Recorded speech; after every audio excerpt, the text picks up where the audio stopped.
ভয় পাওয়ার কোনো কারণ নেই। আমাকে এখানে দেখে হয়তো অবাক হচ্ছেন।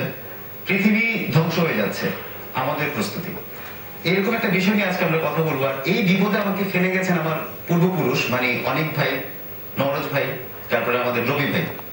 তারা আমাকে বিপদে ফেলে চলে গেছেন তাদের নিজের ব্যবস্থা করতে। আর আমি আছি আজকে আমাদের এই পৃথিবী ধ্বংস হওয়ার আগে কিছু করা যায় কিনা, আর কি করা যেতে পারে, এইসব নিয়ে আজকে আলাপ করবো।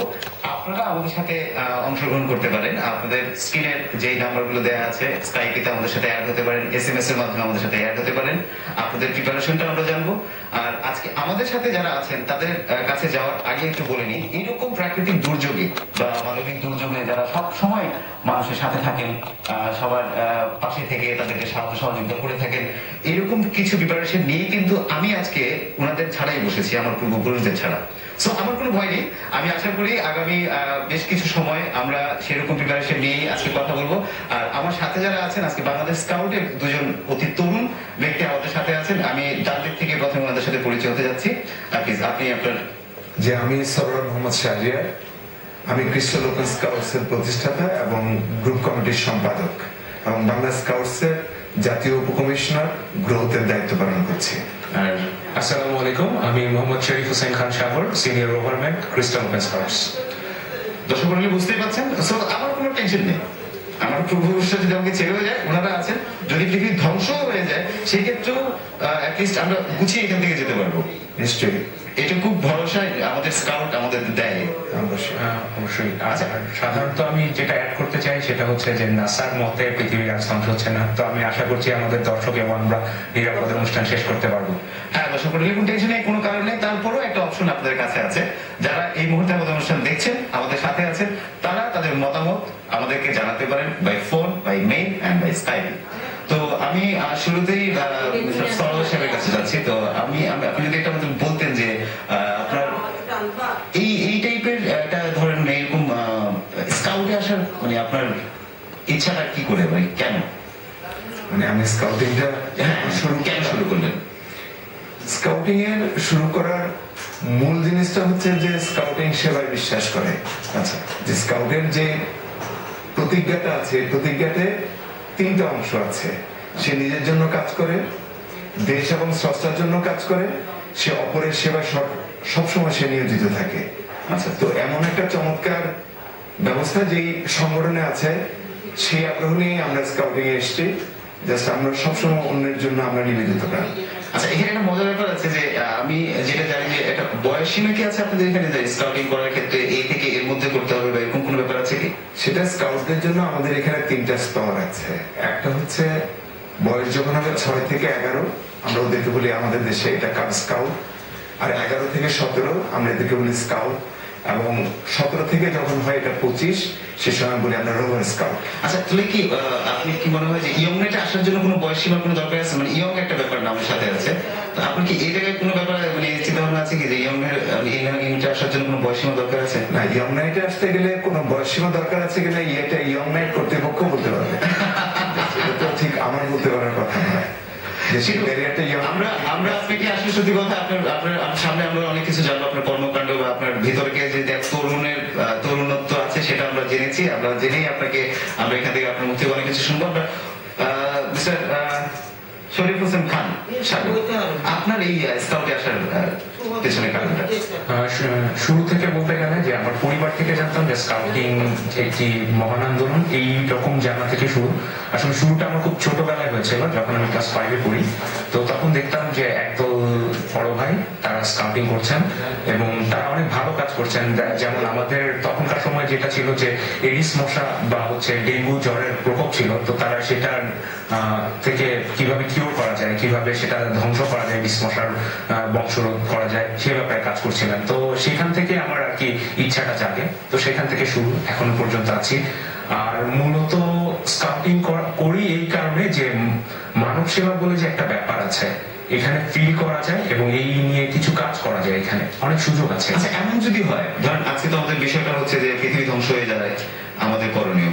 এই মুহূর্তে যদি পৃথিবী ধ্বংস হয়ে যায় বা যদি এরকম কোনো সম্ভাবনা আমরা দেখতে পাই, তাহলে এই মুহূর্তে স্কাউটিং এর কাজটা কি হবে সবার আগে? না, এখন ধ্বংস হয়ে যদি সবাই মারা যায়, তাহলে স্কাউটিং এর এখানে কোনো কাজ কাজের কোনো অংশ নেই। আমাদের সারা দেশে এই মুহূর্তে আমরা প্রায় 12.5 লক্ষ স্কাউট আমরা আছি। আচ্ছা, এবং স্কাউটদের সিলেবাসের মধ্যেই কিন্তু এটা অন্তর্ভুক্ত যে স্কাউটরা ওরা রেস্কিউর সমস্ত রকম অ্যারেঞ্জমেন্ট ওরা শিক্ষা গ্রহণ করে, ওরা ফার্স্ট এইড জানে, ওরা ফায়ার ফাইটিং জানে, আচ্ছা, আচ্ছা। এবং সর্বোপরি ডিজাস্টার ম্যানেজমেন্ট কিভাবে হ্যান্ডেল করতে হয় এই সম্পূর্ণ জিনিসটা কিন্তু স্কাউটরা জানে।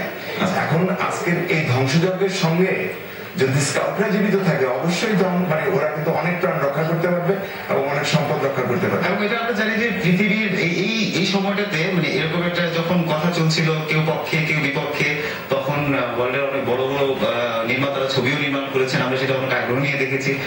সেটা আচ্ছা আমরা পরে আলোচনা করবো। আমি একটু আপনার কাছে জানতে চাইছি যে আপনি একটা ফাউন্ডার, একটা স্কাউট একটা দলের একটা ফাউন্ডার। তো আমরা যেটা জানি যে আপনি আমাদের কাছে যেটা মেল করেছিলেন যে আপনি এটা লালমনির হাটে একটা বিশাল প্রজেক্ট করেছেন, যেটা আসলে সত্যি কথা বলতে আমাদের ইয়ংদের খুব উদ্বুদ্ধ করে, যার কারণে আসলে আপনাদেরকে আমাদের এখানে ডেকে আনা। আর আমরা তো জানি যে ইয়ং নাইট আমাদের অনেক ইয়ংরা দেখে এবং এখান থেকে অনেক উদ্বুদ্ধ হয় অনেক দর্শক, অনেকরা কিছু নিজেদের করার জন্য। আসলে আমাদের করার সেই জায়গাটা মনে খুব কমে গেছে, মনে কি জানি আমার কাছে মনে হয় আর কি, যে আমরা মনে করছি না। তো ওই না করার জায়গা থেকে যে কাজটি আপনি করেছেন সেটা কি একটু মানে আমাদের একটু বলবেন যে মানে ওখানে কি মানে প্ল্যানিংটা করেছেন আপনি? একটু আগ থেকে বলতে হয় এই ক্রিস্টাল ওপেন স্কাউটস শুরু হয়েছে 1996-এ। 1995-এ বাংলাদেশে আমাদের এখানে বরগুনা জেলার তামাতুতে একটা কমিউনিটি ডেভেলপমেন্টের একটা ক্যাম্প হয়, Asia Pacific community development camp. সেই ক্যাম্পের সূত্র ধরেই আমাদের এই দলের কিন্তু সৃষ্টি। এবং এই দলের মূল মোটোটা হচ্ছে, বা এই দল আলাদাভাবে ফিল করে যে আমরা কমিউনিটি ডেভেলপমেন্টের মাধ্যমে আমরা দারিদ্র বিমোচন এবং এই যাদের নাই, যাদের কম আছে, ওদের জন্য আমরা একটা কিছু করবো সবসময়। তো এটা থেকে শুরুতেই যখন দলটা সৃষ্টি হলো, সে সময়তে 2001 সালে বরগুনা জেলার তামাতুতেই এরা ফার্স্ট তাদের গ্রুপ ক্যাম্পের জন্য ওখানে চলে যায়। সেখানে গিয়ে তারা সেই জনপদে সেই মানুষদের ডেভেলপমেন্টের জন্য তারা সেখানে ওখানে কাজ করে। সেখান থেকে এর পরবর্তীতে এরা চলে আসে এরা চাঁদপুর জেলার মতলবে, সেখানে তারা কমিউনিটি ডেভেলপমেন্টের উপরে কাজ করেছে। এর পরবর্তীতে এরা আসে নরসিংদী জেলার বেলাগোতে, এরপরে চলে যায় তারা সুনামগঞ্জের দিরাইতে। এই সমস্ত জায়গায় গ্রুপ ক্যাম্প হয়েছে, বিভিন্ন জায়গাতে এরা ডেভেলপমেন্টের জন্য কমিউনিটি ডেভেলপমেন্টের উপরে এরা কাজ করেছে। বাট একটা সময় এরা ভাবতে শুরু করলো, বা আমরা ভাবতে শুরু করলাম যে আমরা এইভাবে না গিয়ে আমরা একটু লম্বা সময় ধরে কোন একটা প্রকল্প বা কোন একটা কাজ আমরা শুরু করি একটা জনপদে, যেখান থেকে আমরা সত্যিকার অর্থে সাস্টেইনেবল ডেভেলপমেন্ট যে জিনিসটা, যেটা টেকসই উন্নয়ন, সেই কাজটুকু যেন ওই জনপদের জন্য আমরা অন্তত করতে পারি। আচ্ছা, তার অংশে কি আমি একটু বলতে চাচ্ছি, উনি কি মানে আপনার সাথেই ছিলেন সবসময়, কি এরকম কিছু মানে আপনার? হ্যাঁ, এই ওরা যারা আমাদের এখানে 24 জন রোভার আছে আমাদের দলে, এরা একদম এই কাজের সূচনা লগ্ন থেকেই এরা সকলেই জড়িত। সেই অংশটাতে তারা আপনার সেই অভিজ্ঞতাটা যদি কাজের শুরু থেকে যদি একটু অল্প করে আপনাকে বলেন। যে আমি বেসিক্যালি 2005 সন থেকে ক্রিস্টাল ওপেন স্কাউটস এর সাথে আছি। এর আগে মানে এটা যেহেতু রোভার দল, এখানে পর্যায়ক্রমে রোভাররা আসেন এবং 25 বছর পর্যন্ত কাজ করেন, 25 বছর বয়স পর্যন্ত। তো আমি 2005 সালে শুরু করলাম। আমরা যখন শুরু করলাম তখন আমাদের আসলে দলের দিক থেকে যেটা আমাদের চিন্তা ছিল যে আমরা দারিদ্র বিমোচনের কাজ করব, মানুষের জন্য কাজ করব এবং এমন কিছু করব যাতে মানুষের সত্যিকারের উপকার হয়। তো আমরা সত্যিকারের উপকার করার জন্য আমরা কাজ করা শুরু করলাম। আমরা বিভিন্ন ভাবে দারিদ্র খোঁজা শুরু করলাম, বিভিন্ন ভাবে কাজ করার স্কোপ খোঁজা শুরু করলাম। কিন্তু এগুলো খুঁজতে গিয়ে আমরা যেটা সবচেয়ে বেশি অনুভব করলাম যে আমাদের মধ্যে অনেক বেশি সম্ভাবনা আছে। তো এই সম্ভাবনাগুলো কাজে লাগিয়ে আমরা টেকসই উন্নয়ন করতে পারি। তো টেকসই উন্নয়নগুলো করতে গেলে কিছু পদক্ষেপ প্রয়োজন। তো আমরা সেগুলো খোঁজ করার চেষ্টা করলাম, আমরা বিভিন্ন রকম ভাবে সার্ভে করলাম, আমরা আমাদের গ্রুপ ক্যাম্প গুলো করলাম, আমরা চেষ্টা করছিলাম যে আসলে টেকসই উন্নয়ন কিভাবে করা যায়। তো ভাইয়া যেরকম বললেন, শুরু থেকে আমরা এইভাবে চেষ্টা করতে করতে এই চেষ্টার ফসলটাই কিন্তু আমাদের আজকের ফসলটা কথা জানতে চাইছিলাম, মানে কোন ফসলটা আপনারা ফলালেন? ফসল যাওয়ার আগে আমাদের এই জায়গাটাকে আমরা যে খুঁজে পেলাম, আচ্ছা, আমরা এ ব্যাপারে একটু করে এটা বলতে চাই যে আমরা কিন্তু বিশ্বাস করি ওয়ান স্কাউট অলওয়েজ স্কাউট। যে একবার জীবনে স্কাউট ছিল সে সারা জীবনের জন্য তার ভিতরে স্কাউটিং এর সেই গুণাগুণগুলি সে মেনটেন করে।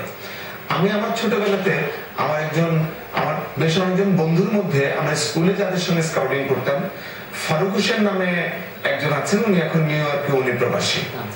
আমরা যখন একদম দারিদ্র্যের জন্য জায়গাগুলি আমরা খুঁজে বেড়াচ্ছি, যে জায়গা থেকে আমরা কাজ করব, সে একটা সময়তে নিউ ইয়র্ক থেকে এসে বলল যে আমি কিছু কাজে শরিক হতে চাই, এরকম জায়গা আমরা খুঁজতে চাই।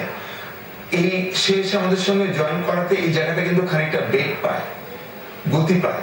আচ্ছা। আমরা একটা মাইক্রোবাস স্ট্রেট ভাড়া নিয়ে আমরা এই আগে এক সময় যে বাংলাদেশের উত্তরাঞ্চলে যেখানে মঙ্গা ছিল, সেই মঙ্গা এফেক্টেড এরিয়া গুলিতে, ধরেন আপনার এই ব্রহ্মপুত্র নদীর যে চরগুলি আছে, যমুনার যে চরগুলি আছে, বা আপনার তিস্তা নদীর যে চরগুলি আছে, এই চরের মানুষ তো একদম ভূমিহীন মানুষ।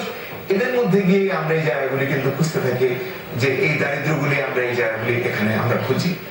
তো বাংলা স্কাউটস এর পক্ষ থেকে আমাকে দায়িত্ব দেওয়া ছিল গাইবান্ধা এবং লালমনিরহাট জেলার স্কাউটিং এর দেখভাল করার জন্য।